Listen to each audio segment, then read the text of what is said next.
friends, welcome to Steffi Ulagam. இன்னைக்கு வந்து கொஞ்சம் வித்தியாசமான இன்ட்ரஸ்டிங்கான வீடியோ பண்ண போறோம்.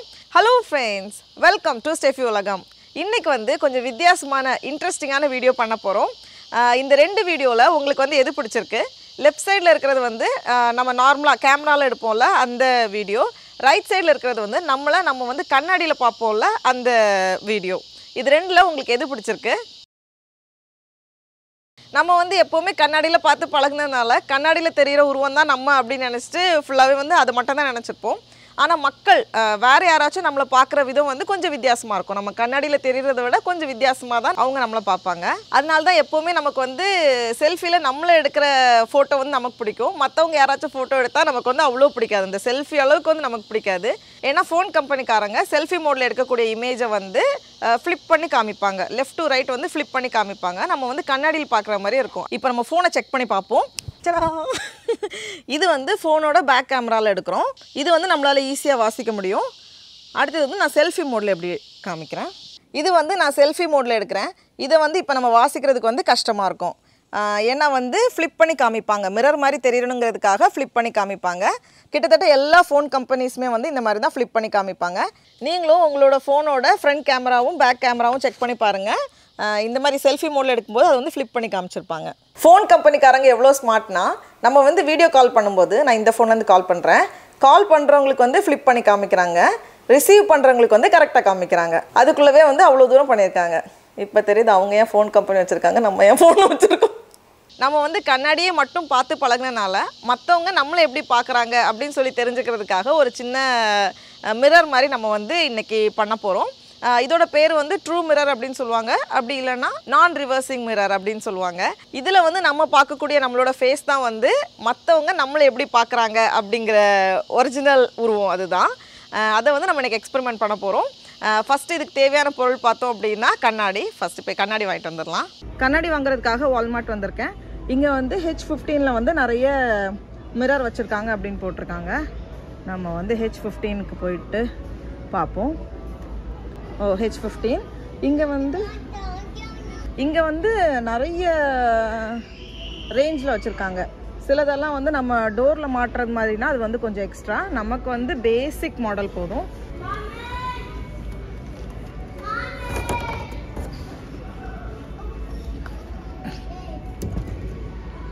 கண்ணாடி வாங்கியாச்சு. இன்னைக்கு வீட்டுக்கு போயிட்டு நம்ம எக்ஸ்பெரிமெண்ட் பண்ணுவோம். ஃப்ரேம் இல்லாத சின்ன சைஸ் கண்ணாடினா 2 எடுத்துக்கோங்க. எனக்கு வந்து ஃப்ரேம் இல்லாத கண்ணாடி கிடைக்கல. அதனால் நான் வந்து ஒரு பெரிய கண்ணாடி வாங்கியிருக்கேன். ஃபஸ்ட்டு வந்து நம்ம இந்த ஃப்ரேமை ரிமூவ் பண்ணிவிட்டு அப்புறமா வந்து கண்ணாடி 2ஆக கட் பண்ணணும். சின்ன குழந்தைங்க யாரும் தனியாக பண்ணாதீங்க, வீட்டில் இருக்கிற பெரியவங்களை கூப்பிட்டு பண்ணுங்க. ஏன்னா வந்து கண்ணாடியோட நம்ம டீல் பண்ணும்போது எப்போவுமே ரொம்ப சேஃபாக இருக்கணும். அம்மா வெட்ட போகிறேன்டா, தள்ளி போயிடுறியா? இது ரொம்ப டேஞ்சரஸ், கையை குத்திரும். ஆமாம் ஓடி போயிரு.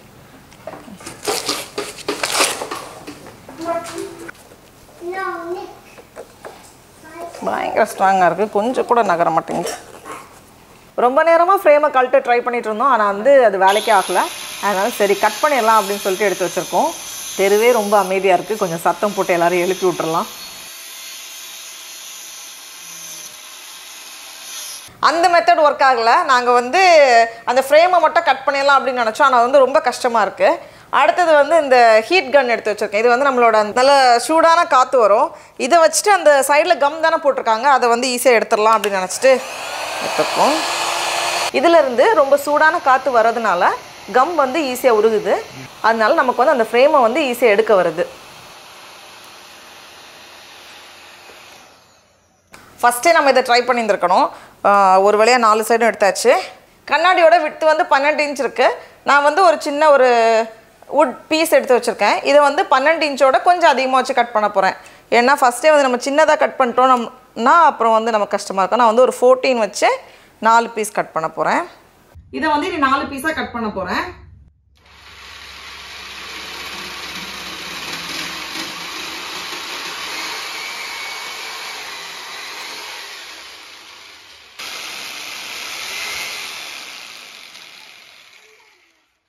அடுத்தது தான் ரொம்ப முக்கியமான ஸ்டெப்.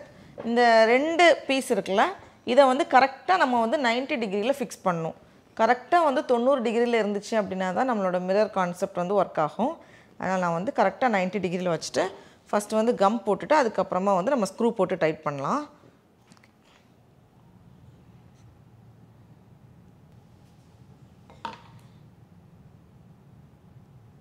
இதுவே நல்லா டைட்டாக தான் இருக்குது, அதனால் நம்ம வந்து ஸ்க்ரூ போட தேவையில்ல. இது இன்னும் கொஞ்சம் காஞ்சதுக்கப்புறமா நம்ம வந்து மிரரை கட் பண்ணலாம். அடுத்தது ஹைட்டுக்கு வந்து ஒரு 16 இன்ச் வச்சு ஃபஸ்ட்டு வந்து ஒரு மார்க்கிங் போட்டுட்டு அதுக்கப்புறமா நம்ம கட் பண்ணணும். ஓகே,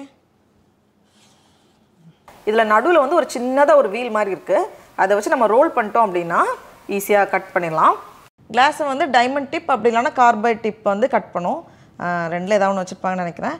அப்புறமா இது கூடவே வந்து ஒரு எண்ணெய் கொடுத்தாங்க, அதை வந்து நல்லா டிப் பண்ணிவிட்டு நம்ம வந்து லைன் போடணும்.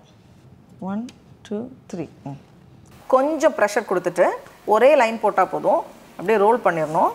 பண்ணிவிட்டு ஒரு ஸ்னாப், அவ்வளோதான். உடஞ்சிருச்சு. இதுதான் ஃபஸ்ட் டைம் நான் வந்து கிளாஸை கட் பண்ணுறேன்.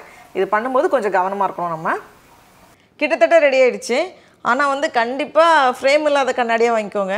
ஏன்னா ஃப்ரேம் இல்லாமல் நம்ம பண்ணியிருந்தோம் அப்படின்னா டக்குன்னு முடிஞ்சிருக்கும். இது வந்து இந்த ஃப்ரேமை கழட்டுறதுக்கே டைம் ஆச்சு. இப்போ வந்து இந்த சைடில் சுற்றி அந்த கம்மெல்லாம் இருக்குல்ல எடுத்துகிட்ருக்கேன். அப்போ தான் வந்து நம்ம கரெக்டாக 90 டிகிரியில் ஃபிக்ஸ் பண்ண முடியும். அப்புறமா கீழே வந்து கொஞ்சம் ஒரு திக்கான ஒரு கார்ட்போர்ட் மாதிரி எடுத்திருக்கேன். அதுக்கு மேலே வச்சோம் அப்படின்னா தான் கொஞ்சம் நமக்கு வந்து அந்த ஸ்டெபிலிட்டிக்காக. இப்போது நம்ம பண்ண மிரரை டெஸ்ட் பண்ண நேரம் வந்தாச்சு. ஃபஸ்ட்டு வந்து அந்த எல் ஷேப் இருக்குல்ல, அந்த 90 டிகிரியில் கரெக்டாக கட் பண்ணோம்ல, அதை வந்து இங்கே வச்சுட்டு அதுக்கப்புறமா நம்ம பண்ண கண்ணாடி இதை வந்து கரெக்டாக 90 டிகிரியில் வைக்கணும். ஃப்ரேம் இல்லாத 2 கண்ணாடி வேணும். அதை வந்து 90 டிகிரியில் இந்த மாதிரி டேப் போட்டு வச்சுருக்கேன். இது வந்து கொஞ்சம் அட்ஜஸ்டபுளாக தான் இருக்குது.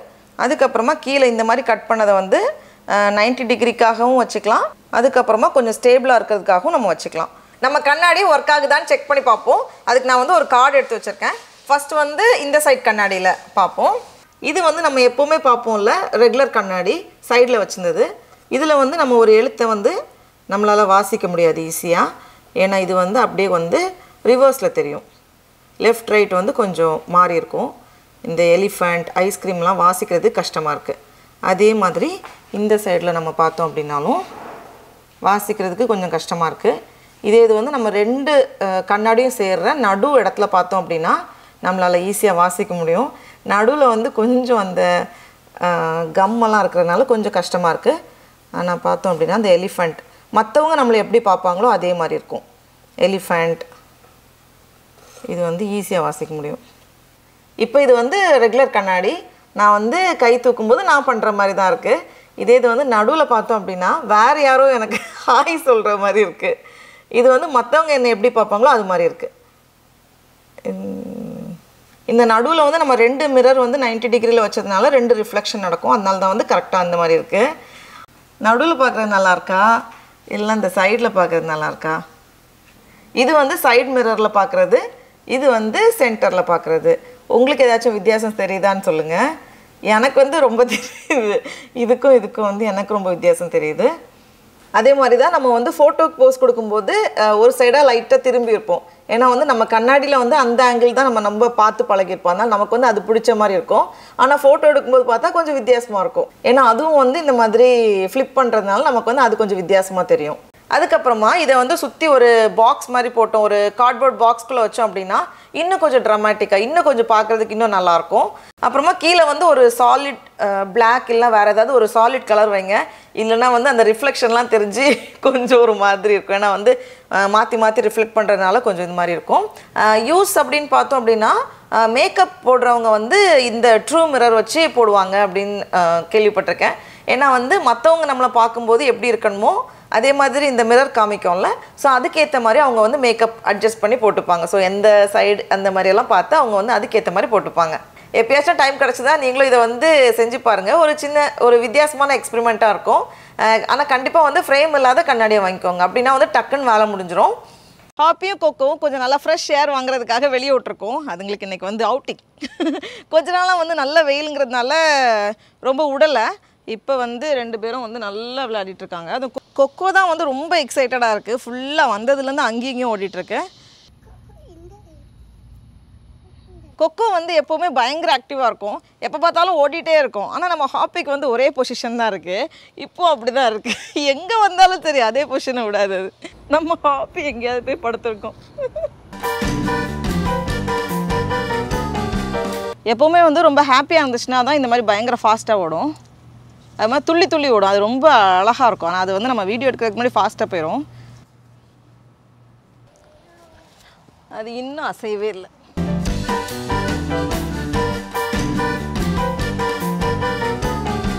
இப்போ கிட்டத்தட்ட ஒரு அரை மணி நேரம் போல இருக்கு. கொக்கோ இன்னும் ஓடிட்டு தான் இருக்கு. ஆனா ஹாப்பி எங்க இருக்குன்னா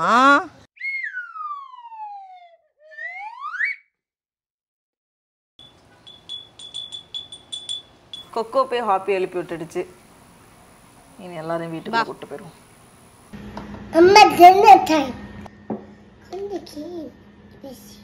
கொஞ்சம் க்ரீம் வச்சு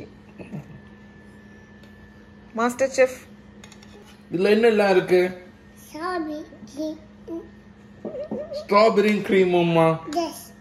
நல்லா இருக்குமா? யாருக்கு இது? அம்மாக்கு பண்ணிருக்கியா?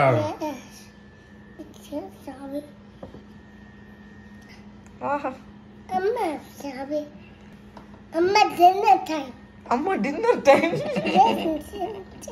எங்க அலாண்ட்ரா பண்ணத இது அம்மாக்கா பண்ணிருக்கீங்க? Oh thank you. இது என்ன டிஷ்? ஸ்ட்ராபெரி அண்ட் க்ரீமா? சாட் பாப்மா.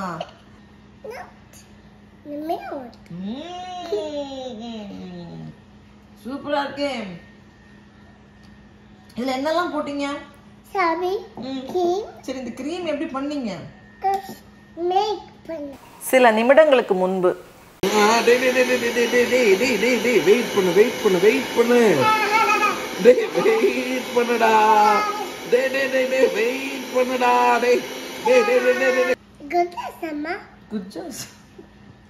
குட் ஜாப் ஆனா.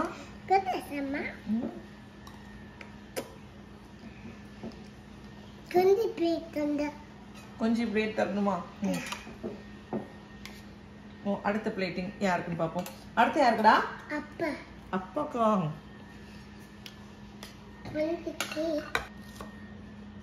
இந்த பிளேட்டிங்க பார்க்கலையா? Flat type. அதுனா ஆமா. பிளேட்டிங்லாம் எங்க இருந்து படிச்சீங்க? சும்மா நீயே படிச்சிட்டியா? பெரிய செஃப் இருக்கும்போது குட்டி செஃப் எல்லாம் இருக்கக்கூடாது. டெசு செஃப். ஆனதான் ஹெட் செஃப். இது யாருக்கு? அப்பா. எவ்வளவு ஸ்கோர் சொல்லலாம்? அந்த ரிச்னஸ் ஆஃப் கிரீம் அப்படியே இந்த ஸ்ட்ராபெரியோட புளிப்பு வச்சு நீங்க பேலன்ஸ் பண்ணிருக்கீங்க. பெர்ஃபெக்ட்லி பேலன்ஸ்டா இருக்கு. ஓஹோ. ஆனா இந்த கட்டிங் சரியில்லையே. யார் கட் பண்ணது? அம்மா. பார்த்தேன். இனிமே இத மாதிரி எடுபடிகள் எல்லாம் வைக்கும்போது கொஞ்சம் பார்த்து வைங்க. தெரியுதா உனக்கு? தெரியுதா? இங்க ஒழுங்கா கட் பண்ணல. இது பிக்கா இருக்கு, இது ஸ்மாலா இருக்கு. பத்தியா? சேம் சைஸ் இருந்தா தானே நல்லா இருக்கும். I will not serve this at my restaurant. இத கட் பண்ண செஃப் முதல்ல ஃபயர் பண்ணிரு. Okay okay. தென் மியூசிக் சர்வீஸரா? எஸ். சாப்பிட்டதுக்கா? Yes. Eat the strawberries. Yeah. Eat the strawberries today. Okay. Okay. Eat the strawberries. Eat the strawberries. Daddy. மீண்டும் அடுத்த வாரம் சந்திப்போம். அது வரைக்கும் தமிழ் போல் வளர்வோம். டாடா பாய். இதை எடுக்கிறதுக்கே ஒரு நாள் ஃபுல்லாக போல இருக்கு. ஒழுங்கு மரியாதையே ஃப்ரேம் இல்லாத கண்ணாடியாக தேடி வாங்கியிருக்கலாம். இதுக்கு இவ்வளோ நேரம் என் ப்ராஜெக்ட் என்னைக்கு முடியும்? இருக்குல்ல, நல்ல கம்மாட்டிருக்கு. என்ன கம்முன்னு பார்த்து நம்மளும் ஒன்று வாங்கணும்னு நினைக்கிறேன்.